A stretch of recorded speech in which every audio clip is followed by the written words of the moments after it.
कैसे हैं सभी छात्र और छात्राएं। चलिए बहुत अच्छी बात है, सब आप स्वस्थ रहे, अच्छे रहे हमेशा और आगे बढ़ते रहे।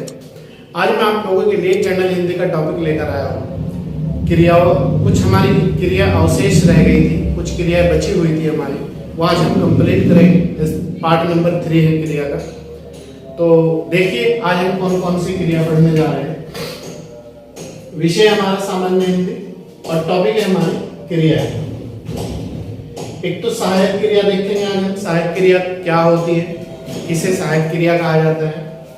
एक हम नामबोधक क्रिया देखेंगे, नामबोधक क्रिया कौन सी होती है। एक यौगिक क्रिया देखेंगे हम, यौगिक क्रिया किसे कहते हैं। एक प्रेरणार्थक क्रिया देखेंगे और एक क्रियार्थक संज्ञा देखेंगे हम लोग। तो ये 1 2 3 5 चीजें आज हमें कवर करनी है आज की क्लास में। और यहाँ से आपका कम से कम 1 से 2 क्वेश्चन हर एग्जाम में, जिसमें हिंदी आती है, लगभग देखने को मिलता है। आप चाहे तो 10 से 20 साल के पेपरों का एनालिसिस कर लीजिएगा, आपको खुद पता लग जाएगा कि यहाँ से क्वेश्चन आता है या नहीं आता। इस टॉपिक से एक सबसे ज्यादा क्वेश्चन आता है प्रेरणार्थक क्रिया। ये तो आता ही आता है बिल्कुल, ठीक है। आप बहुत अच्छी तरीके से तैयार करें। और इससे पहले आपकी हिंदी की 18-19 क्लास हो चुकी है, आप उन्हें प्लेलिस्ट से जाकर पढ़ लें। और हिंदी के 6 टेस्ट हो चुके हैं, वो भी आपके प्लेलिस्ट में पड़े हुए हैं, आप वहां से उन्हें सॉल्व कर लें। आप कोई भी एग्जाम दे रहे हो, चाहे ग्रुप सी का दे रहे हो, चाहे सी-टेट का दे रहे हो, चाहे टेट का दे रहे हो, या पुलिस SI, जिसमें भी हिंदी आती है एग्जाम में, आपका पूरा सिलेबस हमने आपको हिंदी का कंप्लीट करा रहे हैं। कोई भी टॉपिक आपका छूटेगा नहीं। आप बस क्लास वाइज इसे हैंडल करते रहेंगे जब भी आपकी क्लास होती है। चलिए देखते हैं सहायक क्रिया। टॉपिक है हमारा सहायक क्रिया। ये क्रिया मुख्य क्रिया के रूप में, याद रखना, सहायक क्रिया वो होती है जो मुख्य क्रिया के रूप में अर्थ को स्पष्ट, मतलब बिल्कुल क्लियर, अर्थ उसका बिल्कुल क्लियर होता है और पूरा करने में सहायक होती है। याद रखना, सहायक क्रिया मुख्य क्रिया के रूप में अर्थ को स्पष्ट और पूरा करने में सहायक होती है। इसमें कभी कभी एक सहायक क्रिया होती है, जैसे उठना एक क्रिया है और बैठना 2 क्रिया होगी। तो कभी कभी एक सहायक क्रिया होती है और कभी कभी एक से अधिक सहायक क्रियाएं होती है। कभी कभी सिंगल क्रिया होगी और कभी कभी एक से अधिक सहायक क्रिया होगी इसमें। उदाहरण के लिए एग्जाम्पल 4 याद रखना, राम गाना गा रहा था, एक क्रिया, राम गाना गा रहा था, या शीला नाच रही थी, या मोहन पढ़ रहा था, ठीक है, एक क्रिया होगी। दूसरी, लोग सुन रहे थे, क्लियर है। तो कभी कभी एक से अधिक सहायक क्रिया होती है, लेकिन नॉर्मली एक ही रहती है। जो एग्जाम में देता है वो ज्यादातर एक ही देता है, लेकिन कभी कभी इसमें 2 भी देते हैं। जैसे मोहन पढ़ रहा था और चाय पी रहा था, तो को क्या होगी, मोहन पढ़ रहा था एक क्रिया और चाय पी रहा था दूसरी क्रिया। क्लियर, बिल्कुल, कोई दिक्कत। एक एग्जांपल और ले लीजिए, पक्षी पेड़ पर बैठे थे और दाना खा रहे थे। पक्षी पेड़ पर बैठे थे एक क्रिया होगी और दाना खा रहे थे तो दूसरी क्रिया होगी।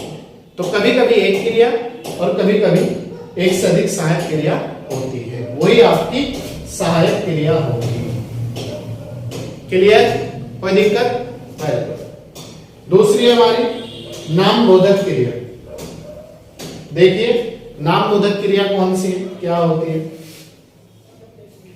संज्ञा अथवा विशेषण के साथ, संज्ञा अथवा विशेषण के साथ क्रिया जोड़ने से जो संयुक्त क्रिया बनती है, संज्ञा, याद रखना, संज्ञा, मैंने आपको बोला संज्ञा अथवा विशेषण। संज्ञा और विशेषण इसमें मेन है, इनके साथ जोड़ने से जो सहायक क्रिया बनती है। संज्ञा अथवा विशेषण के साथ क्रिया जोड़ने से जो संयुक्त क्रिया बनती है उसे नाम बोधक क्रिया कहते हैं। क्या कहा मैंने आप लोगों को, क्या समझाया? वो संज्ञा अथवा विशेषण के साथ क्रिया जोड़ने से, संज्ञा और विशेषण के साथ क्रिया जोड़ने से जो संयुक्त क्रिया बनती है, मतलब उसमें संज्ञा भी होगी और विशेषण भी होगा, दोनों के मिलने से जो ज्वाइंट एक पूरा वो सेंटेंस बनेगा, उसे नाम बोधक क्रिया कहते हैं। जैसे एग्जाम्पल 4, निराश होना, निराश होना, तो निराश इसमें विशेषण है और होना क्रिया, विशेषण और क्रिया। क्लियर है? ऐसे ही भस्म करना, भस्म संज्ञा है और करना क्रिया है। क्लियर है? तो ये होगी आपकी नाम बोधक क्रिया। क्लियर? इसके बाद देखिएगा, नोट में डाल रहा हूं मैंने, नाम बोधक क्रिया है, संयुक्त क्रिया नहीं है। नाम बोधक क्रिया है, क्वेश्चन आता है कभी कभी, क्या संयुक्त क्रिया है? नहीं है। नाम बोधक क्रिया संयुक्त क्रिया नहीं है, लेकिन इनसे संयुक्त क्रिया बनती है, ये भी याद रखना। क्वेश्चन है नाम बोधक क्रिया क्या संयुक्त क्रिया है? नहीं है, लेकिन इनसे संयुक्त क्रियाओं का निर्माण होता है। यस, होता है। क्लियर? दूसरा है, क्योंकि संयुक्त क्रिया दो क्रियाओं के मेल से बनती है। क्लियर? जबकि नाम बोधक क्रिया है संज्ञा, याद रखना, संज्ञा अथवा विशेषण के सहयोग से बनती है। नाम बोधक क्रिया है संज्ञा अथवा विशेषण के सहयोग से बनती है। यही इन दोनों में मुख्य अंतर है। आप अब याद रखना कि जो नाम बोधक क्रिया होगी वो संज्ञा अथवा विशेषण के सहयोग से बनती है, और यही इन दोनों में मुख्य अंतर है।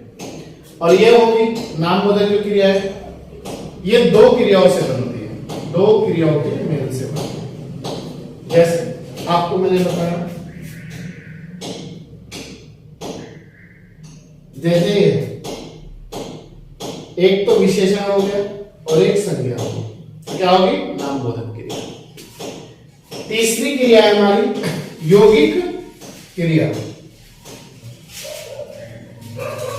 याद रखना, तीसरी जो क्रिया है यौगिक क्रिया, जब दो, याद रखना, या दो से ज्यादा क्रियाओं का संयोग होता है, मतलब यौगिक क्रिया वो होगी जब दो, कम से कम शर्त यह है दो क्रिया होनी चाहिए, और दूसरी बात यह है कि दो से अधिक क्रिया भी हो सकती है। जब दो या दो से अधिक क्रियाओं का संयोग होता है वहां यौगिक क्रिया होगी। जैसे मैंने कहा आना जाना, एक क्रिया होगी आना, दूसरी होगी जाना। और फिर मैंने कहा आपको आना जाना खाना, तो तीन क्रिया होगी, एक होगी आना, एक होगी जाना, एक होगी खाना। तो कम से कम यौगिक क्रिया की यह शर्त है दो क्रिया होनी चाहिए, इससे अधिक भी हो सकती है। क्लियर? जैसे रोना धोना, कौन सी क्रिया? यौगिक क्रिया। अगर मैंने कहा रोना धोना सोना, रोना धोना सोना, तो क्या होगी? तब भी आपकी यौगिक क्रिया होगी, क्योंकि इसमें शर्त यह है जब दो या दो से अधिक क्रियाओं का संयोग होता है। एक और देख लो, आना जाना, उठना बैठना, खाना पीना, तो ये आपकी यौगिक क्रिया होगी।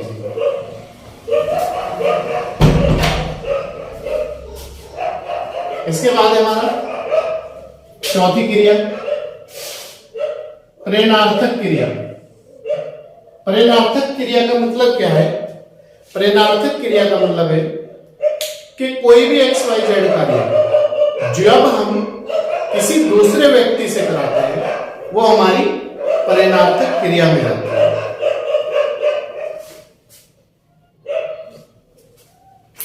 ठीक है, जैसे आप देख सकते हो जिन क्रियाओं से इस बात का बोध का मतलब पता चलता या होता है, कभी कभी एग्जाम में दे देता है पता चलता है या पता होता है, तो दोनों वर्ड लिख दिए मैंने आप लोगों के लिए, पता चलता है या होता है कि यह कार्य कर्ता ने स्वयं को कहते हैं अपने आप। जैसे मैं लिख रहा हूं, मैं आपको समझा रहा हूं, तो मैं कर्ता की भूमिका में हूं, तो मैं अपने आप ना लिख के ना समझा के किसी दूसरे टीचर को यहां खड़ा कर दूं तो वो आपकी हो जाएगी परेणार्थक क्रिया। कोई काम मेरे द्वारा दूसरे से जो कराया जा रहा है वो आपका परेणार्थक क्रिया हो। कर्ता ने स्वयं अपने आप नहीं किया है बल्कि दूसरे से करवाता है या दूसरे को कार्य करने के लिए प्रेरित करता है। समझिए आप यहां तक? देखो एक बार फिर समझा रहा हूं। परेणार्थक क्रिया वो क्रिया होगी जैसे एग्जाम्पल 4, आप एक महिला हो, एक लड़की हो, आपको कहा गया कि आप खाना बनाओ, तो आपने खुद स्वयं खाना ना बना के क्या तो मम्मी को बोल दिया कि मम्मी आप खाना बना लो, या भाभी को बोल दिया भाभी आप खाना बना लो, तो आपने खुद वो कार्य ना करके किसी दूसरे व्यक्ति से जो कराया है वो आपका परेणार्थक क्रिया होगी। चलिए जैसे एक बार फिर समझा देता हूं क्योंकि most very very important, exam में आता ही आता है इससे क्वेश्चन। जिन क्रियाओं से इस बात का बोध पता चलता होता है कि यह कार्यकर्ता ने स्वयं अपने आप नहीं किया बल्कि दूसरे से करवाया है या करवाता है या दूसरे को कार्य करने के लिए प्रेरित करता है। उदाहरण के लिए एक नोट है, हमेशा याद रखना एग्जाम के लिए, अगर सब भूल जाए तो इतना तो याद ही रख सकते हो। जब हम कोई काम दूसरों से करवाते हैं तो वह परेणार्थक क्रिया होती है। जैसे मैंने कहा आप क्लास में हो, मैंने कहा भाई मोहन आप ये लिख दीजिएगा थोड़ा, फिर मैंने आपको कहा आपने लिख दिया कि आप इसे मिटो भी दो, आप इसे फेयर भी कर दो, तो मैंने काम खुद ना करके मैं करता हूं, मैंने मोहन से करवाया, तो वो आपकी परेणार्थक क्रिया है।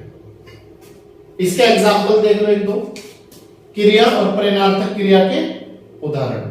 जैसे काटना, मुझे सब्जी काटनी है तो काटना या पेड़ काटना है तो मैंने खुद ना काट के कटवाना। ठीक है, ऐसे ही देना, जैसे मुझे किसी को पैसे देने हैं 10 रुपए तो मैंने खुद ना दे के किसी को भेज दिया कि उसे पैसे दे आओ, तो दिलवाना। लिखना, जैसे मुझे कोई लेटर लिखना है, कोई नोट्स लिखने हैं तो मैंने खुद ना लिख के किसी दूसरे से लिखवा लिए तो हो जाएगा लिखवाना, तो परेणार्थक क्रिया हो जाएगी लिखवाना। खाना, कभी कभी आपने देखा होगा जब शादी ब्याह होता है, मैरिज होती है, तो उसमें जो कुछ मौजूदा लोग होते हैं, जो जिम्मेदार लोग होते हैं, वो ये कह देते हैं, जो लड़के होते हैं वहां पर जो मैनेजमेंट का हिस्सा होते हैं, तो उन्हें भी ये कह देते हैं कि भाई एक काम करना कि मेहमान आने वाले हैं, आप एक काम करना पहले खाना खा लो, जो लड़के यहाँ रहेंगे उपस्थित देख रेख में रहेंगे, खाने की जिम्मेदारी रखेंगे, वो पहले खाना खा लो, बाद में मेहमान जैसे खाना स्टार्ट हो जाएगा बाद में मेहमानों को खिलवा दो, तो क्या हो जाएगा खाना खिलवाना, तो खिलवाना परेणार्थक क्रिया है। ऐसे ही सोना सुलवाना, सोना एक क्रिया है और सुलवाना। जैसे बच्चा है, छोटा बच्चा है, तो बच्चे की मम्मी को अगर टाइम नहीं लग रहा तो बच्चे की मौसी को बोल देगी, बच्चे की पापा को बोल देगी, बच्चे के भाई को बोल देगी, बच्चे की बहन को बोल देगी, किसी को भी कि भाई एक काम करो, ऐसे बच्चे को आप सुलवा दो। ठीक है, तो क्या हो जाएगा सोना और सुलवाना। सुलवाना जो है परेणार्थक क्रिया है, तो ये परेणार्थक क्रिया के भाग है। इसके बाद एक क्रिया हमारी है क्रियार्थक संज्ञा, ये भी देख लेते हैं। पांचवी हमारी जो क्रिया है वो है आपकी क्रियार्थक संज्ञा।